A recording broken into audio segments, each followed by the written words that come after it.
आप सभी को मेरा नमस्कार। मेरा नाम अनिल कौशिक है और मैं गवर्नमेंट मॉडल संस्कृति सीनियर सेकेंडरी स्कूल सांगी रोहतक में कार्यरत हूं।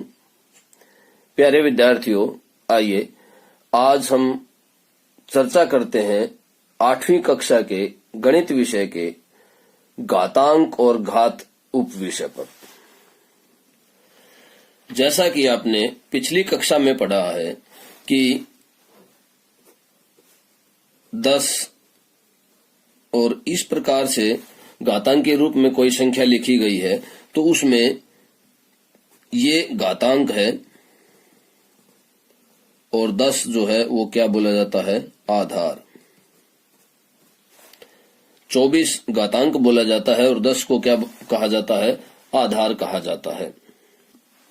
और इसका मान किस प्रकार से निकाला जाता है, देखिए 10 की घातांक या 10 की घात 24 कैसे, 10 को कितनी बार गुणा किया जाएगा, 10 को 24 बार गुणा किया जाएगा।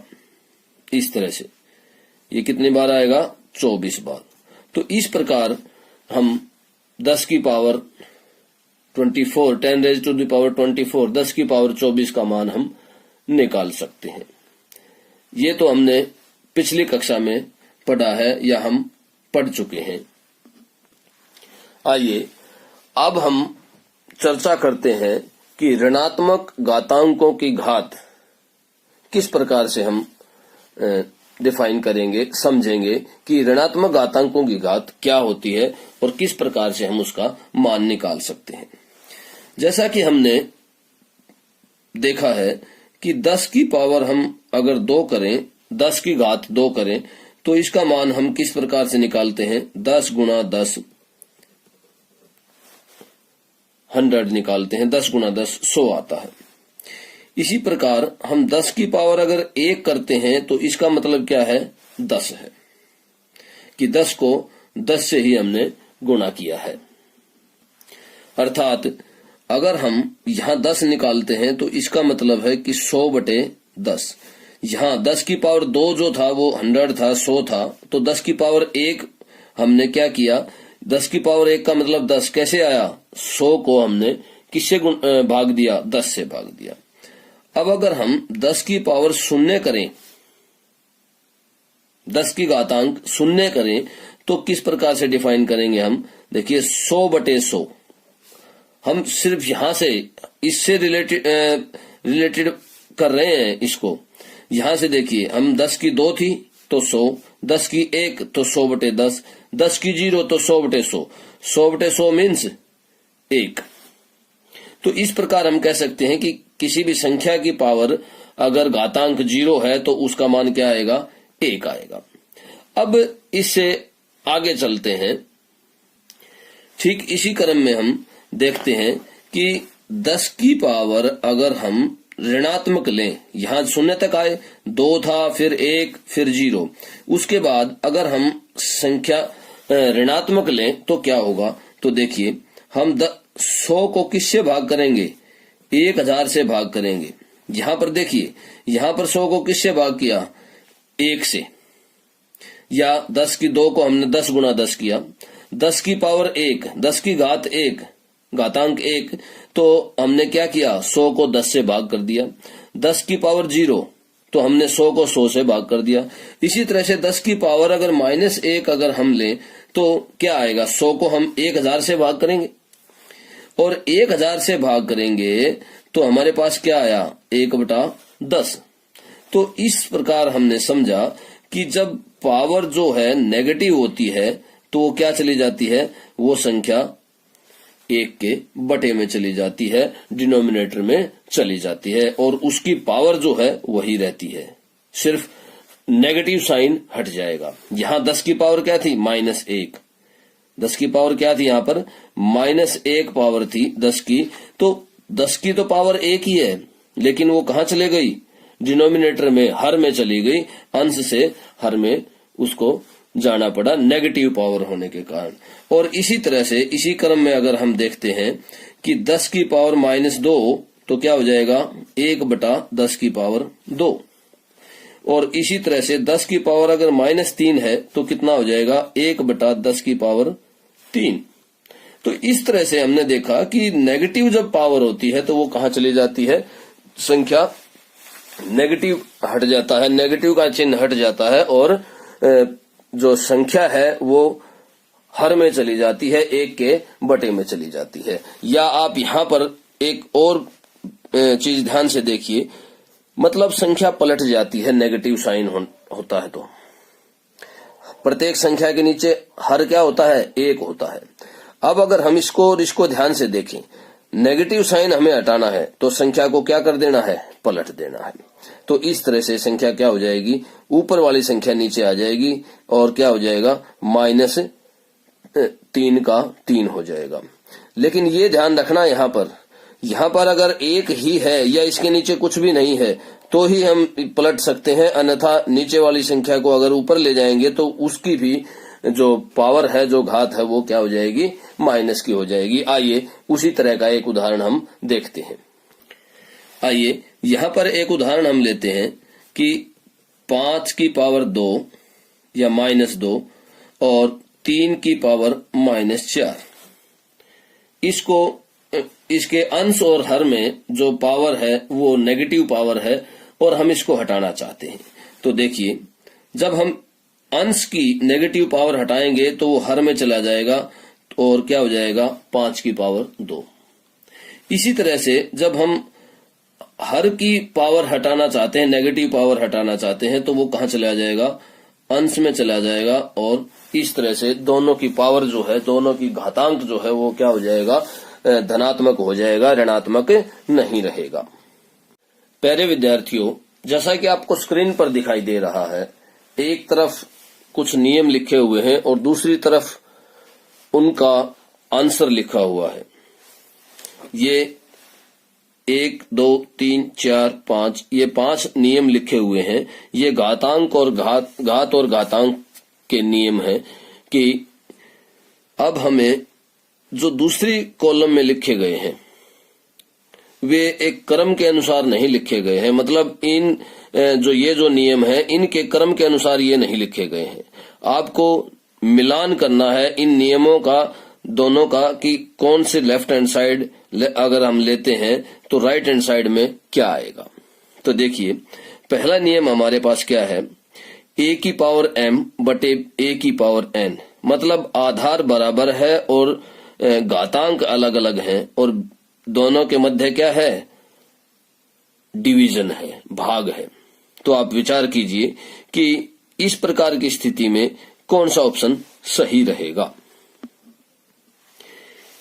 इस प्रकार की स्थिति में देखिए, आधार जब समान है तो आधार समान होने के बाद पावर जो है डिवीजन में क्या हो जाती हैं, घट जाती हैं, m-n।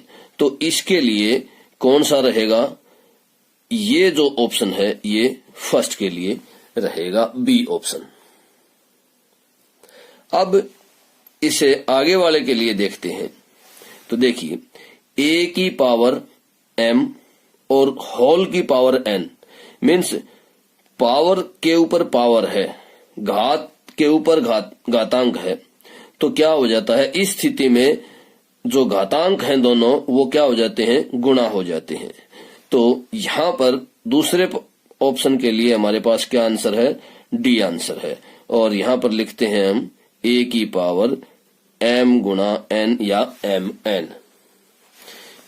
ये ध्यान से देखिए, पावर की पावर, घातांक की जो घात है, घात की घातांक, या घातांक और घातांक दोनों घातांक क्या हो जाएंगे, गुणा हो जाएंगे यहाँ पर। अब आइए तीसरे में देखते हैं। तीसरे ऑप्शन में क्या है, क्या नियम दिया गया है, देखिए, a की पावर m गुणा b की पावर m, मतलब आधार समान नहीं है पर घातांक समान है। तो इस प्रकार की स्थिति में देखिए, तो जब घातांक समान है और आधार समान नहीं है और गुणा है दोनों के बीच में, तो क्या हो जाएगा, इस प्रकार तीसरा ऑप्शन सही आएगा, सी ऑप्शन आएगा तीसरे के लिए।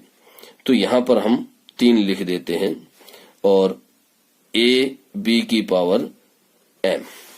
तो इस प्रकार हमने तीनों नियम किए। अब फोर्थ नियम पर आते हैं कि आधार अलग अलग हैं और शक्ति जो है वो सेम है, पावर जो है वो सेम है, घातांक दोनों का बराबर है। तो इस प्रकार की स्थिति में क्या आएगा कि घातांक जो है वो बाहर आ जाएगा और a/b या a/b और होल की पावर m आ जाएगी। और इसके लिए ऑप्शन हमारे पास है ये ऑप्शन, फोर्थ ऑप्शन है। अब उसके बाद लास्ट ऑप्शन हमारे पास क्या बचा है कि a की पावर 0, जैसा कि हमने पीछे कुछ देर पहले भी किया था। तो इसके मिलान के लिए हमारे पास एक ही ऑप्शन बचा है कि a ऑप्शन बचा है और उसमें क्या मान दिया गया है 1। तो a की पावर 0 के लिए हमारे पास क्या मान आएगा, किसी की भी पावर 0 हो तो हम क्या कहते हैं कि 1 आ जाएगा। और ये 1 कैसे आता है हमने कुछ देर पहले ही इसको समझा है। तो इस प्रकार हमने एक एक्टिविटी के माध्यम से, नियम मिलान एक्टिविटी के माध्यम से सभी नियमों को अच्छी प्रकार से समझा। प्यारे विद्यार्थियों, जैसा कि आपको स्क्रीन पर दिखाई दे रहा है, सरल कीजिए और घातांक और घात के नियमों का प्रयोग करते हुए सरल करना है। तो यहाँ पर ध्यान से देखिए, दोनों का आधार जो है, दोनों संख्याओं का आधार, दोनों घातों का आधार जो है वो समान है और दोनों के बीच में भाग का चिन्ह लगा हुआ है। तो पावर जो है, जो घातांक जो है वो क्या हो जाएंगे, घट जाएंगे। तो इस प्रकार हमें प्राप्त होगा -4 की पावर 5 - 8।